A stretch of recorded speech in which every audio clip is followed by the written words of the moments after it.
বেঈমানি করলে আবার খুশি হবেন কেন? খুশি হবেন এই জন্য যে আলহামদুলিল্লাহ একটা জায়গায় ছিলাম এতদিন, আল্লাহ আমাকে জায়গাটা চিনিয়ে দিস। ও যদি বেঈমানিটা এখন না করতো, আমারে আরো কিছুদিন বাড়াইয়া তারপরে করতো, আমি আরো বেশি ক্ষতিগ্রস্ত হইতাম। আল্লাহ শুকর, আলহামদুলিল্লাহ আমি যে জায়গায় সময় ব্যয় করছি, এরকম জিগরি দোস্ত বানায় রাখছি, ও আসলে কালসাপ, এটা আল্লাহ তাআলা আমার জানাই দিছে। আলহামদুলিল্লাহ, আমি খুশি হয়ে যাব। নেগেটিভ জিনিসটাকেও পজিটিভ ভাবে আমরা দেখতে পারি।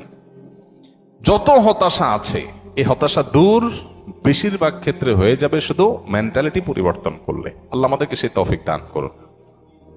আমাদের কিচ্ছু নাই, ঘরে অল্প স্বল্প আছে, আমরা যার আছে তার সাথে তুলনা করব না। আমার যা আছে তা নিয়ে অনেক হ্যাপি, আলহামদুলিল্লাহ। আল্লাহ আমার ছেলে মেয়ে সুস্থ রাখছেন, ক্যান্সার দেন নাই, বড় কোনো ব্যাধি দেন না, আল্লাহ শুকর। কিন্তু কাউকে ক্যান্সার দিয়েছেন, আলহামদুলিল্লাহ আল্লাহ তাআলা আমাকে মরার আগে তওবা করার সুযোগ দিয়েছেন। একটা ওয়ার্নিং আসছে, আমি এখন প্রস্তুতি নিয়ে যেতে পারি। অনেকে হঠাৎ চলে যাচ্ছে অ্যাক্সিডেন্টে, সে তো প্রস্তুতি নিতে পারে নাই। খারাপ কাজ করতে করতে গুনাহের পথে রাখতে তওবা করার আগে সে চলে গেল। আলহামদুলিল্লাহ, আমার তো একটা ওয়ার্নিং পিরিয়ড পাইছি, এই সুযোগে আমি তওবা করে আমার আখিরাতটাকে সুন্দর করে যেতে পারি। প্রত্যেকটা নেগেটিভ জিনিসকে পজিটিভ দেখা